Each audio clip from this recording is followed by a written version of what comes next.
hard to capture, extravagant, resurrect the track and it's militant. And I react like a convict and start killing. It's manifested. The gods work like appliances, dealing in my sacred life. Yo, what's going on, everybody? It's your boy Naruto Explain here, bringing you guys another discussion based off of the anime. And I gotta say right now, man, like this has been a really good couple weeks, man. We've had the car actuation arc kick off. We've had a really good Boruto chapter in terms of the cliffhanger that it left us with and the potential outcomes that are happening in the manga. And this latest Boruto episode touched on a few different lore aspects, and so I can't wait to have this discussion with you guys, which is I like the fact that in this last Boruto episode, which I guess for anybody that's not seen the episode yet, I guess spoiler warning, but I like how in this last Boruto episode how you get a deeper glimpse into how the embers are still burning after the great fire that was the fourth great ninja war, which is in all these smaller nations you still have proxy wars that are going on. You still have infighting that's going on inside of nations. You have nations fighting against nations, and you have ninja who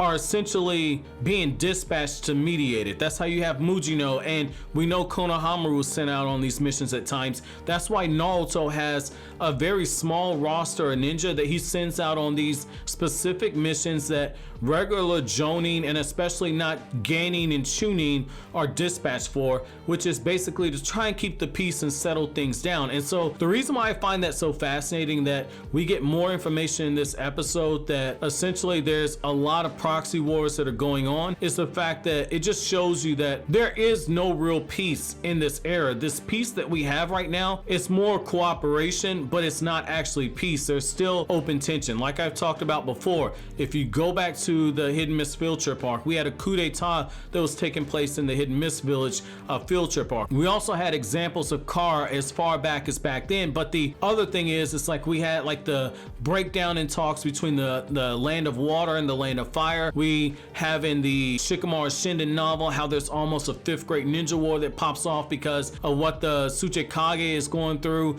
I mean, we have moments where you can tell that this peace is very fragile, just like how in the Mitsuki desertion arc you had this moment where Naruto and Kurosuke, they're going back and forth and there's open tension because Naruto's son is on his way there and she's telling him like, look, if we have Konoha that are coming, we'll take care of them. They're in our territory now. There's moments there where you can tell that there is some type of tension there. And what I like about what this episode has done is it's just shown us that while we've been in this bubble for 158 episodes, there's been real fallout that's been brewing all around the ninja world, and that's how organizations like CAR have been able to operate. The only thing that separates CAR from all these other small groups is the fact that every member of the inners is responsible for a section or a region, and so they not only run the outers, but when it comes to those black markets there, CAR has become the black market. We know that based off of what Kodachi has said in the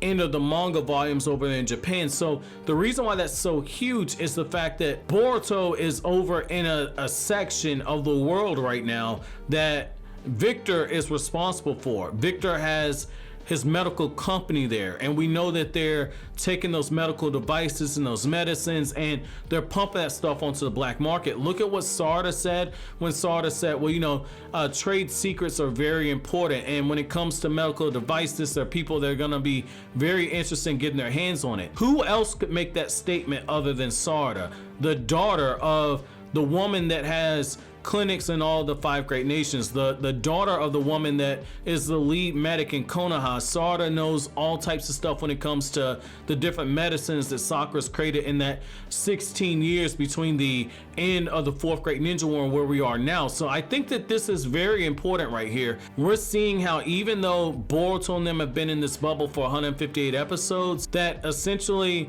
there's still been conflicts that have been brewing on the outside. I personally would have liked to have actually seen Konohamaru and Mujino go on some of those missions. I think that that could have been interesting to see more of the fallout there. We also know that Sasuke isn't just going on these missions where he's looking through Otsutsuki realms, but he's also being dispatched and going through the underworld. That's why Shojoji knew who he was right away, because Sasuke is known in the underworld as somebody that is acting on Konoha's behalf. And so it's not that crazy to think that Sasuke hasn't gone to some of these other areas that have become hotspots. And so what I like about this is that it adds a different layer, and it makes you look at Naruto's tenure as Hokage a little bit differently, because Naruto has more fires that he's trying to put out than a lot of people realize. And so the beauty in a situation like that is, as Naruto guides the Hidden Leaf Village towards that time of peace, once they get over the current threat that is essentially swamping everything right now,